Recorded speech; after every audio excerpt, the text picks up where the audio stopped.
설교 제목. 오늘도 오직 예수입니다. 자, 하나님의 약속은 오직 예수이다. 시작. 하나님의 약속은 오직 예수이다. 한 번 더. 하나님의 약속은 오직 예수이다. 하나님의 약속은 오직 예수이다. 할렐루야.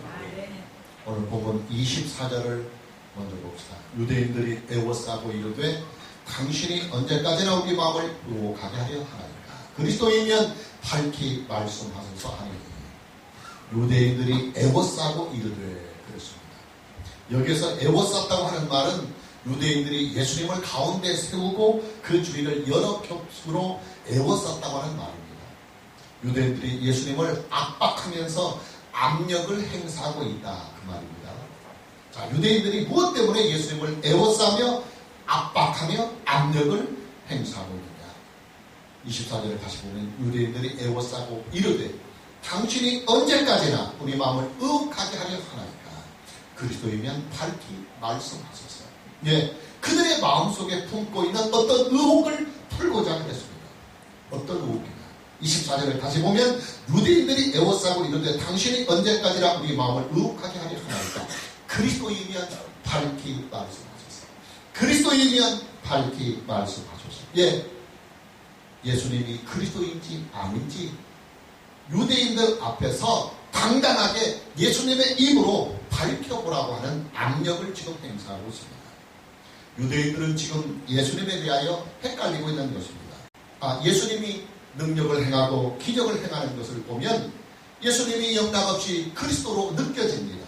그러나 예수님의 출신이나 예수님의 이력을 살펴보면 도무지 그들은 예수님을 그리스도라고 인정할 수가 없는 것입니다. 이런 유대인들의 마음이 의혹이라고 하는 단어에 잘 표현되어 있습니다. 의혹하게 한다고 하는 말은 원문에서 들었다 놨다 한다는 말이에요. 예수님이 지금 유대 땅의 전체를 들었다 놓았다 하고 있는 거예요. 예수님이 기적을 행하며 능력을 행할 때는 유대 전체가 막 흥분으로 술렁입니다. 무엇 때문에 술렁일까요? 그들이 그토록 사모하며 기다려왔던 그리스도가 드디어 그들에게 온 것 같이 느껴지기 때문에 유대 사회 전체가 흥분되어서 술렁이는 것입니다. 그러나 예수님이 다시 평상시로 돌아가면 예수님은 여전히 나사렛 출신의 시골 청년으로만 그들의 눈에 보여지는 것입니다. 그들이 지금 유대 사회는 예수님 한 분으로 인해서 하루에도 몇 번씩 들었다 놨다 올렸다 내렸다 하는 그런 의혹을 받고 있는 것입니다. 유대사회 전체가 하루에도 몇 차례씩 들었다 놓았다는 이슈가 무엇이냐. 본문 24절을 다시 보면 유대인들이 애워싸고 이르되 당신이 언제까지나 우리의 마음을 의혹하게 하려 하나이까. 그리스도이면 밝히 말씀하소서. 그리스도이면 밝히 말씀하소서. 예, 예수가 과연 그리스도냐 하는 이슈 때문입니다. 여러분, 이 이슈는요 유대 사회뿐만이 아니라 지금 이 지구촌에 살고 있는 모든 사람들의 가장 큰 이슈이기도 합니다. 예수는 과연 우리를 구원할 그리스도가 맞는가 하는 문제입니다. 세상을 구원할 그리스도가 예수뿐이냐, 예수가 정확하냐 하는 문제입니다. 그리고 한 걸음 더 나가서 예수는 하나님의 아들이 맞느냐 하는 문제입니다. 예수가 우리를 구원하는 그리스도가 맞다고 한다면 우리는 예수를 그리스도로 믿으면 됩니다. 그러나 만일 예수가 그리스도가 아니라고 한다면 우리는 그리스도를 더 찾아야 합니다. 그리고 더 그리스도를 기다려야 합니다. 유대인들의 압박된 이 질문에 대하여 예수님이 무엇라고 답변하시는지 25절 말씀을 함께 봅니다. 예수께서 대답하시되 내가 너희에게 말하였으되 믿지 아니하는도다. 여기가 중요합니다. 내가 내 아버지의 이름으로 행하는 일들이, 내가 내 아버지의 이름으로 행하는 일들이 나를 증거한다. 내가 그리스도라고 하는 사실을 증거하는 그 증거가 뭐냐면 내가 내 아버지의 이름으로 행하는 일들이다 하는 것입니다. 예수님은 말씀하십니다. 내가 내 아버지의 이름으로 행하는 일들이 내가 곧 그리스도라고 하는 사실을 증거하는 확실하고도 결정적인 증거이다. 여러분, 이 말씀은 아주 중요한 말씀입니다. 여러분, 사복음서 마태, 마가, 누가, 요한복음의 주제가 뭡니까? 예수님이 그리스도가 되는 사실을 우리에게 보여주는 일입니다. 우리가 지금 주일날마다 만나보는 요한복음의 대주제가 무엇입니까? 그것 역시도 예수님이 그리스도가 되는 증거를 우리에게 보여주는 일입니다. 신약 성경 전체의 주제가 뭡니까? 바로 예수님이 그리스도가 되는 증거를 우리에게 보여주는 것입니다. 신구약 성경 전체 66권의 주제가 뭐냐? 예수님이 그리스도가 되는 증거를 우리에게 보여주는 일입니다. 신구약 성경 66권은 우리에게 예수는 그리스도라고 하는 사실을 증거해주는 책입니다. 우리는 성경을 통해서 예수님이 그리스도라는 사실을 알고 예수님을 그리스도로 믿습니다. 우리는 성경을 통해서 예수님이 구원자라는 사실을 알고 예수님을 구원자로 믿습니다. 우리는 성경을 통해서 예수님이 하나님의 아들이라는 사실을 알고 비로소 하나님의 아들로 예수를 믿습니다. 우리는 성경을 통해서 예수님이 우리의 주님이라는 사실을 알고 예수님을 우리의 주님으로 믿는 것입니다. 문제는 예수님이 과연 그리스도가 맞느냐 하는 문제입니다. 그리고 예수님이 그리스도가 맞다고 한다면 예수님이 그리스도가 되는 증거를 무엇으로 증명할 수 있느냐 하는 문제예요. 유대인들이 지금 예수님을 애워싸며 압박을 하면서까지 듣고 싶은 말이 바로 그 문제에 대하여 예수님의 분명하고도 정확한 대답인 것입니다. 예수님은 오늘 이런 중대하고도 예민한 문제에 대하여 분명하고도 명확한 데드라인을 그어주십니다. 그 데드라인이 무엇이냐? 본문 25절을 다시 봅니다. 예수께서 대답하시되 내가 너에게 말하였을 때 믿지 아니하노니까 내가 내 아버지의 이름으로 행하는 일들이 나를 증거하는 것이다. 예수님께서 아버지의 이름으로 행하는 바로 그 일들입니다. 예수님께서 하나님 아버지의 이름으로 행하는 그 일들이 예수님께서 그리스도가 되는 가장 결정적인 증거예요. 예수님께서 하나님 아버지의 이름으로 행하는 일들이 예수님께서 하나님의 아들이 되는 가장 확실한 증거인 것입니다. 예수님께서 하나님 아버지의 이름으로 행하는 그 일들이 예수님께서 주님이 되시는 가장 구체적인 증거요. 예수님께서 하나님 아버지의 이름으로 행하는 그 일들이 예수님만이 진정한 구원자가 되시는 역사적인 증거가 되는 것이라고 예수님은 유대인들 앞에서 말씀합니다. 예수님이 걸어온 데드라인, 그것이 무엇이냐? 하나님의 일입니다. 하나님의 일. 누가 하나님의 일을 이 세상에 이루어가느냐? 하나님의 일을 이 세상에서 이루어가는 그 사람이 바로 그리스도라 하고 기준을, 데드라인을 딱 정하는 것입니다. 문제는 여기에서 말하고 있는 하나님의 일, 이게 이제 결정적인 오늘 설교의 주제가 됩니다. 하나님의 일이 무엇이냐 하는 거예요.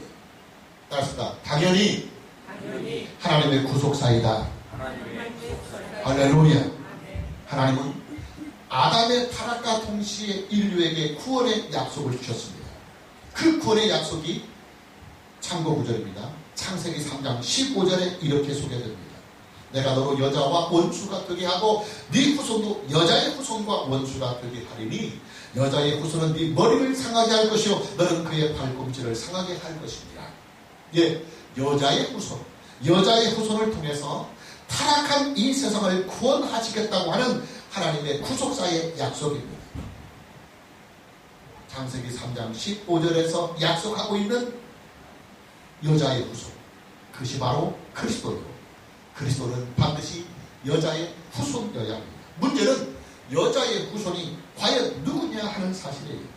따라서 예수님이 여자의 후손이다. 한 번 더, 예수님이 여자의 후손이다. 왜 예수님이 여자의 후손이냐? 예수님은 처녀의 몸에 성령을 통해서 잉태된 분이기 때문입니다. 예수님의 잉태에는 남자의 역할이 전혀 없었습니다. 오직 성령이 처녀의 몸에 예수님을 잉태하게 하실 것입니다. 예수님은 창세기 3장 15절에서 약속해 주신 바로 그 여자의 후손이요 그리스도가 맞는 것입니다. 예수님은 여자의 후손으로 이 세상에 오셨습니다. 하나님의 구속사를 이루기 위하여 예수의 후손으로, 여자의 후손으로 십자가에 죽으셨습니다. 하나님의 구속사를 이루기 위하여 여자의 후손은 부활하셨습니다.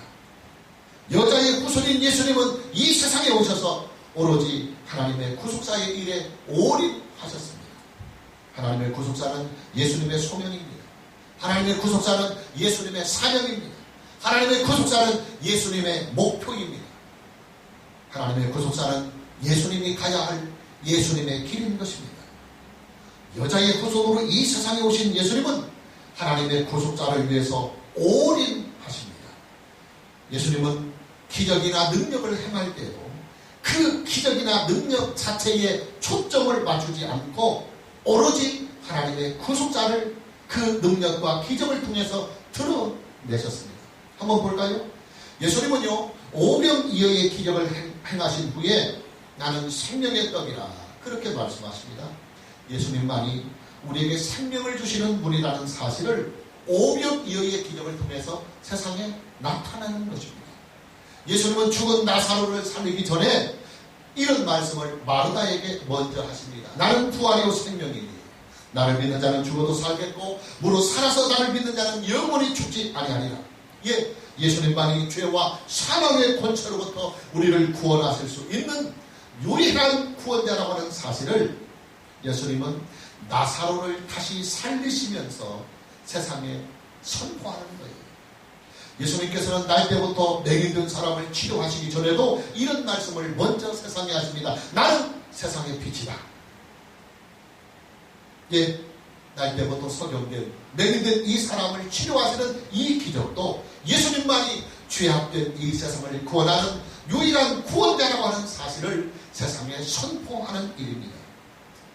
이뿐만이 아니죠. 예수님은 사람들과 나눈 모든 대화들 그리고 사람들 앞에서 청중들 앞에서 설교하는 예수님의 모든 설교도 다 하나님의 구속사에 초점이 다 맞춰져 있어요. 자, 한번 볼까요? 요한복음 3장을 보면 예수님과 니고데모와의 대화가 소개됩니다. 예수님은 그 자리에서 니고데모에게 너무나 유명한 말씀 요한복음 3장 16절 참고 주기절입니다. 하나님의 세상을 이처럼 사랑하사 독생자를 주셨으니 이는 그를 믿는 자마다 멸망하지 않고 영생을 얻게 하려 하시니라. 니고데모에게 그런 말을 합니다. 예, 하나님의 구속사를 말씀하시는 거예요. 다시 요한복음 4장으로 가면 예수님과 사마리아 여인과의 대화가 나옵니다. 예수님은 사마리아 여자와의 대화를 통해서도 하나님의 구속사를 말씀하십니다. 참고구절 요한복음 4장 14절입니다. 내가 주는 물을 마시는 자는 영원히 목마르지 아니하리니 내가 주는 물은 그 속에서 영생하도록 솟아나는 샘물이 되리라 하고 영생의 말씀, 다시 말하면 구속사의 말씀을 사마리아 여자에게도 말씀하십니다. 다시 요한복음 6장을 가보면 오병이어의 기적의 사건이 나옵니다. 예수님은 여기에서도 하나님의 구속사에 대하여 설교를 하십니다. 그리고 요한복음 6장 40절 참고구절에 보면 내 아버지의 뜻은 아들을 보고 믿는 자마다 영생을 얻는 이것이니 마지막 날에 내가 이를 다시 살리리라. 요한복음 7장에 소개되고 있는 예수님의 예루살렘에서의 설교 역시도 그 주제가 오로지 하나님의 구속사였습니다. 우리가 이미 다 보고 있어요. 보았어요.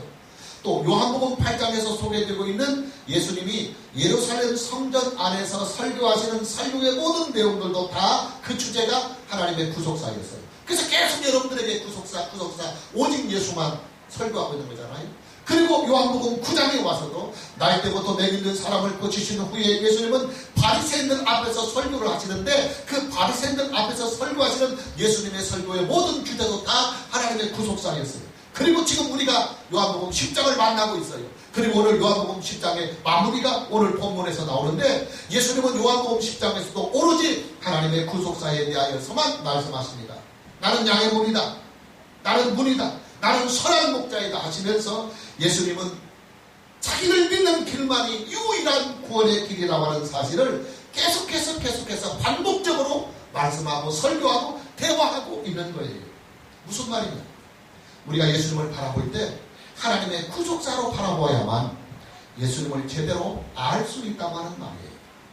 우리가 예수님을 믿을 때에 하나님의 구속사로 예수님을 믿어야만 예수님을 제대로 믿는 것이다 그 말이에요. 할렐루야. 그러나 안타깝게도 유대인들은 예수님을 하나님의 구속사로 보지 못했어요. 그들은 예수님을 육체로만 보았고 그들은 예수님을 세상적으로만 판단했고 그들은 예수님의 외관, 외모, 이력으로만 예수님을 평가하려고 했습니다. 그러니 유대인들의 눈에는 예수님이 허풍쟁이로만 보였을 것이요, 예수님이 귀신 들린 자로만 보였을 것입니다. 오늘 저와 여러분 모두에게 예수님을 하나님의 구속사로 믿는 은혜가 있기를 주님의 이름으로 축복합니다. 예수님을 하나님의 구속사로 바라보면, 예수님을 하나님의 구속사로 바라보면 예수님의 신분에 대한 세 가지의 의혹이, 세 가지의 문제가 풀어집니다. 첫째는 예수님과 하나님 아버지가 하나가 되는 이 신비, 이 의혹, 이 문제가 우리가 예수님을 구속사로 바라볼 때 풀어진다고 예수님은 오늘 본문에서 말씀합니다. 30절입니다. 나와 아버지는 하나다. 나와 아버지는 하나다 하셨네요. 물론 유대인들은 예수님의 이 말씀에 크게 격분을 하고 돌을 들어서 예수님을 치려고까지 합니다. 그들의 종교적인 신념으로 볼 때는 도저히 예수님을 하나님이라고 인정할 수가 없었던 것입니다. 그러나 그들의 예수님을 단순히 인간적으로나 세상적으로나 예수님의 외관이나 예수님의 이력으로만 보지 않고 하나님께서 그들에게 약속해 주신 구원의 그 약속, 하나님의 구속사로 예수님을 많이 보았다고 한다면, 그리고 예수님을 하나님의 그 구속사로 평가했다고 한다면 예수님과 하나님 아버지는 하나라고 하는 사실을 능히 알 수 있었을 것입니다. 왜냐? 예수님은 성령으로 잉태된 여자의 후손이기 때문입니다. 하나님의 구속사의 약속이 여자의 후손인 예수님을 통해서 지금 다 성취되고 이루어지고 있는 것을 볼 수 있기 때문입니다.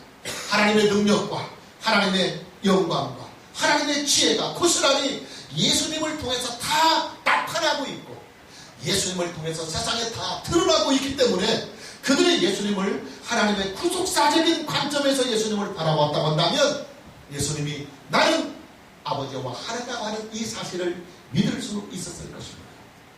두 번째는 하나님이 사람이 되신 이 신비, 하나님이 왜 사람이 되셔야만 하는지 이 문제가 풀어집니다. 33절입니다. 유대인들이 대답하되 선한 일로 말미암아 우리가 너를 돌로 치라는 것이 아니라 신성모독으로 인함이니 네가 사람이 되어 자칭 하나님이라 함이로다. 여기서 자칭을 빼버리면 하나님이 사람이 되신 것, 바로 그 문장이에요. 유대인들의 종교적인 신념으로 볼 때 하나님이 사람이 된다고 하는 일은 도저히 있을 수 없는 일입니다. 그러니 나사렛 시골 청년인 예수가 자기 자신을 하나님과 하나라고 했을 때 그들의 분노가 얼마나 컸겠습니까? 우리는 능히 짐작해 볼 수 있을 것입니다. 하나님의 아들, 하나님이 왜 사람이 되셔야만 합니다. 그 이유 역시도 하나님의 구속사에서 찾아볼 수 있다고 예수님은 말씀합니다. 이것이 25절이에요. 오늘 본문에서 가장 중요한 것이 25절입니다. 예수께서 대답하시되 내가 너희에게 말하였을 때 믿지 아니하는도다. 내가 내 아버지의 이름으로 행하는 일들, 즉 하나님의 구속사를 행하는 이 일들이 나를 증거하는 것이다. 내가 그리스도요, 내가 하나님의 아들이라고 하는 사실을 증거하는 것이다. 그리고 36절 본문에 가면 하물며 아버지께서 거룩하게 하사 세상에 보내신 자가 나는 하나님의 아들이라는 것으로 너희가 어찌 신성모독이라고 하느냐. 하나님의 구속사의 약속을 성취하는 여자의 후손을 만들기 위해서 하나님은 사람이 되신 것이다. 남자 없이 처녀의 몸에서 그리스도를 만들어야만 원죄가 없는, 죄가 없는 사람을 만들 수 있는데, 이 세상에 남자의 무엇이 들어간다면 다 원죄가 침투되고, 그리고 다 원죄가 들어가기 때문에 원죄가 없는 완벽한 여자의 후손 그리스도를 잉태케 하기 위하여 친히 하나님은 사람이 될 수밖에 없었다. 할렐루야. 여러분 그렇잖아요. 사람이 어떻게 남자 없이 만들어질 수 있습니까? 여자 혼자서는 죽었다 깨어나도 도저히 아이를 만들 수 없어요. 현대 과학이 아무리 발전을 한다 하더라도 남자의 정자가 없이는 사람이 만들어질 수 없어요. 죄가 없는 무후만 속죄의 제물을, 여자의 후손을 만들기 위해서 방법은 딱 하나. 하나님이 직접 사람이 되시는 길뿐이다. 할렐루야. 이 세상을 향하신 하나님의 구속사의 약속을 이루기 위해서 하나님의 아들은 사람이 되신 것입니다. 오늘 저와 여러분 모두에게 다시 한번 예수님을 하나님의 구속사로 믿는 은혜가 있기를 축복합니다. 자, 세 번째는 예수님이 과연 하나님께서 보내신 그리스도가 맞느냐 하는 이 의혹, 이 비밀, 이 신비가 풀어집니다. 다시 24절을 보면 유대인들이 애워싸고 이르되 당신이 언제까지나 우리의 마음을 의혹하게 하려 하나이까 그리스도이면 밝히 말씀하소서. 그렇게 묻습니다. 25절 보면 예수께서 대답하시되 내가 너에게 말하였을 때 믿지 아니하는도다. 내가 내 아버지 이름으로 행하는 일들이 나를 증가하는 것이거늘. 예수님을 통해서 이루어지는 하나님의 구속사를 보면 예수님이 그리스도라고 하는 사실을 알 수 있다는 겁니다. 예수님께서 행하시는 기적이나 예수님께서 행하시는 설교나 또 예수님이 걸어가는 십자가의 길, 부활의 길을 하나님의 구속사와 함께 맞추어 보면 아하, 예수 그분이 여자의 후손입니다. 우리를 구원할 그리스도가 맞구나 하는 결정적인 증거들을 얼마든지 발견할 수가 있다는 거예요. 할렐루야. 그래요 여러분, 우리는 예수님을 하나님의 구속사로 봐야 합니다. 우리는 예수님을 하나님의 구속사로 믿어야 합니다. 예수님을 구속사로 보지 않거나 예수님을 구속사로 믿지 아니하면 그 믿음은 결국 기복주의로, 신비주의로, 그리고 이기주의로 빠질 수밖에 없는 것입니다. 유대인들이 왜 예수님을 그리스도로 믿지 못했을까요? 25절을 다시 보면 예수께서 대답하실 때 내가 너희에게 말하였을 때 너희는 믿지 않는다. 내가 내 아버지 이름으로 행하는 일들이 내가 그리스도요 하나님의 아들이요 하나님과 내가 하나라고 하는 사실을 증거하는 가장 확실한 증거다. 할렐루야. 예수님을 구속사로 보지 않고 단순히 종교적으로만 예수님을 보았기 때문입니다. 그러니 예수님이 기적을 행할 때는 그리스도인 것처럼 그들의 눈에 보여지다가도 다시 예수님이 평범한 생활로 돌아가면 여전히 예수님은 나사렛 시골 청년으로만 보여졌던 것입니다. 예수님은 유대인들을 향하여 이런 말씀을 하십니다. 37절 38절입니다. 만일 내가 내 아버지의 일을 행하지 아니하거든 나를 믿지 말아라. 그러나 내가 내 아버지의 일을 행하거든 나는 믿지 아니할지라도 나를 통해서 행하시는 하나님의 그 일은 믿어야 한다. 할렐루야. 그러면 너희가 아버지께서 내 안에 계시고 내가 아버지 안에 있음을 깨달아 알게 될 것이다. 할렐루야. 이게 무슨 말입니까? 당신네들이 나를 그리스도로 인정하기 싫거든 그렇게 하십시오. 그러나 나를 그리스도로 믿지 아니할지라도 나를 통해서 나타나시는 하나님의 구속사의 그 일만큼은 믿으십시오. 왜냐하면 지금까지 당신네들이 그것을 기다려왔고 그것을 사모해왔고 그것을 당신네들의 인생과 나라의 희망으로 여겨왔기 때문입니다. 그러니 그 희망을 버리지 말고 하나님의 구속사의 일을 눈여겨보십시오. 그래야 당신들을 구원하시려고 하시는 하나님의 구속사의 일을 당신들이 발견할 수가 있을 것입니다. 하는 내용이에요. 여러분, 우리는 예수님을 어떻게 보느냐에 따라서 예수님은 전혀 다른 분이 되어버립니다. 어떤 사람은 예수님을 정치적으로 봅니다. 예수님을 정치적으로 보면 예수님은 혁명가로만 보입니다. 그래서 교회 안에서, 기독교 안에서, 한국에서조차도 민중신학이 나오고 정치신학이 나오는 거예요. 예수님을 사회적으로 보면 예수님은 해방자로 보입니다. 여성을 해방하고 노예를 해방하고 사회적인 약자들을 해방하는 해방자로 예수님은 보입니다. 그래서 해방신학이 등장하는 거예요. 예수님을 도덕적인 눈으로 보면 예수님은 도덕 교과서로 보입니다. 예수님을 교육적인 눈으로 보면 예수님은 위대한 교육자요 위대한 스승으로 보여집니다. 예수님을 경제적으로 바라보면, 예수님을 경제적인 눈으로 바라보면 예수님은 가난한 자들에게 복을 주는 축복자로 보여집니다. 그래서 기복신앙이 나오고 번영신앙이 나오는 거예요. 성경은 예수님을 하나님의 구속사로 우리에게 소개하고 있습니다. 여자의 후손을 통해서 세상을 구원하시는 하나님의 구속사로 예수님을 우리에게 성경은 소개하고 있습니다. 하나님이 사람이 되셔서 이 세상을 구원하시는 그리스도로 성경은 예수님을 우리에게 소개하고 있습니다.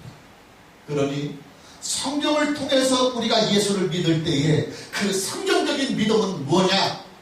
오직 하나, 구속사로 예수를 믿어야 한다. 할렐루야. 오늘 저와 여러분 모두가 하나님의 구속사적인 입장에서 예수를 보고 예수를 믿는 은혜가 있기를 주님의 이름으로 다시 축복합니다. 마무리하려고 합니다. 하나님의 구속사가 뭐냐? 28절입니다.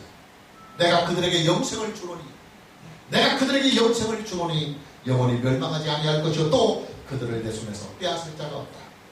하나님의 구속사는 우리에게 영생을 주시는 것이 하나님의 구속사입니다. 문제는 그 영생을 어떻게 우리가 얻느냐 하는 것입니다.